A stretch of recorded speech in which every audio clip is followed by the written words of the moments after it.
जय जिनेंद्र। अगर आपको ऐसी जैन ज्ञानवर्धक कहानियां सुनना पसंद है तो हमारे चैनल को जरूर सब्सक्राइब करें। जेल में मुनिराज। जिस धरती पर महावीर और राम का जन्म हुआ, उसी धरती पर आपका भी जन्म हुआ। जिस धरती पर अनेक धर्मात्मा पुरुषों ने जन्म लिया, उसी धरती पर आपका भी जन्म हुआ। परंतु मुझे अफसोस है, खेद है, दुख है, वेदना है कि आप इस पुण्यधरा पर जन्म लेकर भी अपने आप को धन्य नहीं कर पाए, अपने आप को महान नहीं बना पाए। धरती पर पैदा होना तभी सार्थक है जब धरती उस पर गर्व करे, जब धरती पुलकित हो।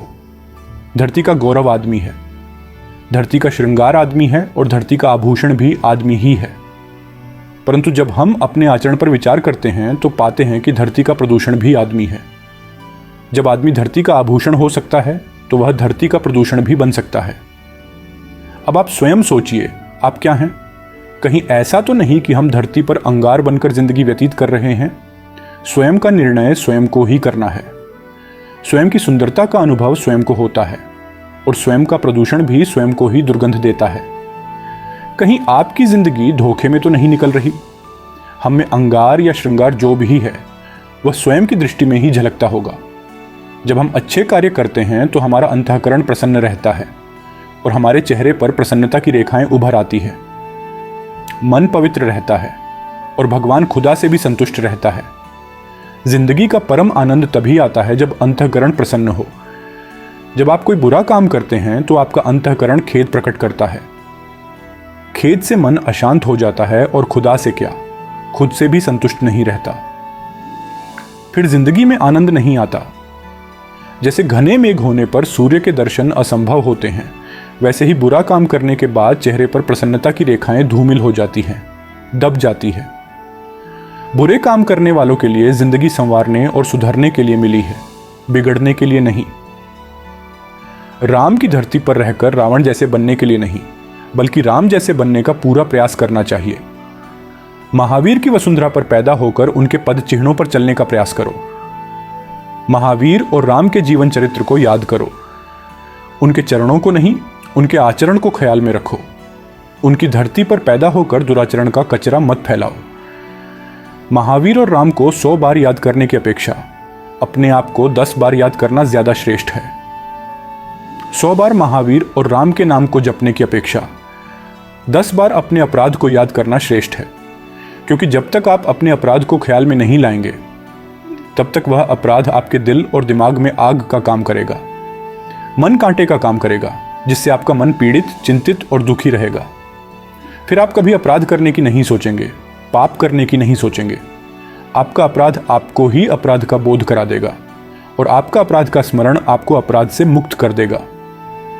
अगर आप अपराध से मुक्त होना चाहते हैं तो आपको हर समय अपने अपराध को याद रखना पड़ेगा। कोई और आपको अपराध से मुक्त नहीं करा सकता। अपराध से तो हमें खुद ही मुक्त होना पड़ेगा। जो महावीर और राम की धरती पर अपराधी बनकर जी रहे हैं, वे उनके आदर्शों को समाप्त कर रहे हैं।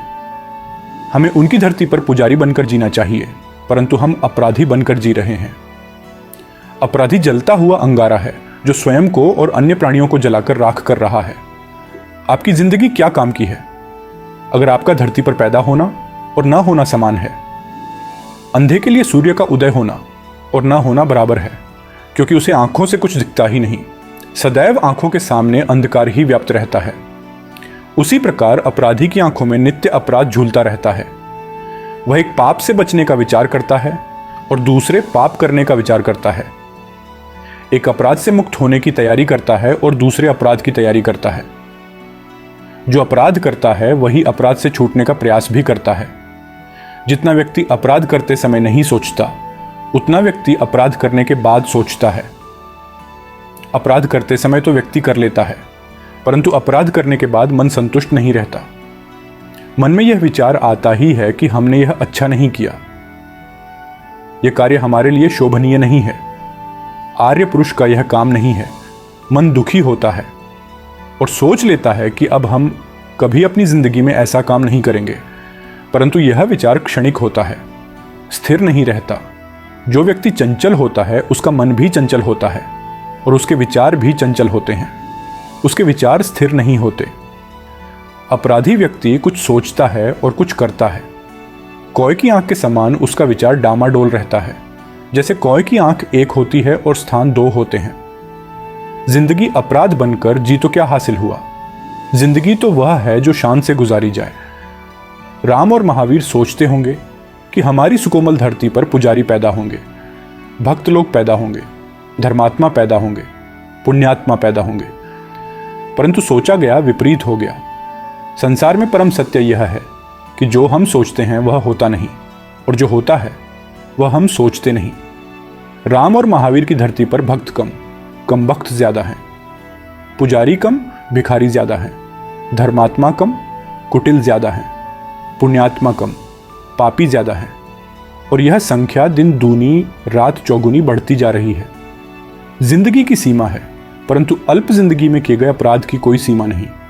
जीवन प्रति क्षण घटता जा रहा है, परंतु अपराधी अपनी गति से बढ़ते जा रहे हैं। लोग जिंदगी जीने से घबराते हैं, परंतु सज्जन जिंदगी से नहीं, अपराध करने से डरते हैं। जो अपराध करने से डरते हैं उन्हें जेल का मुख देखने का मौका तक नहीं मिलता, परंतु जो निर्भय होकर अपराध करते हैं वे जेल में रहने को मजबूर हो जाते हैं। जेल में रहकर एक एक पल रो रो कर गुजरता है। आखिर में आप विचार करें कि आपका स्वतंत्र जीवन परतंत्रता में निकल रहा है और गुजर रहा है। आखिर आपने अपराध किस कारण से किया, किसके लिए किया और क्यों किया? अपराध वह है जिसके पाप समाज के सामने प्रकट हो गए हैं, जो जनमानस की दृष्टि में आ गए हैं। वह संसार में अपराधी कहलाता है। अगर पाप प्रकट ना होते तो आप जेल में कैसे प्रकट होते? पाप प्रकट होने पर ही व्यक्ति को सजा का प्रबंध किया जाता है। पापी वह है जिसके पाप प्रकट नहीं हुए हैं, जो दुनिया में पापी कहलाता है। अपराधी तो दोनों हैं, एक खुला अपराधी और एक बंद अपराधी। आखिर में आदमी अपराध क्यों करता है? यह इस कहानी का पहला पार्ट है। अगला पार्ट सुनने के लिए चैनल को सब्सक्राइब करें। जय जिनेंद्र।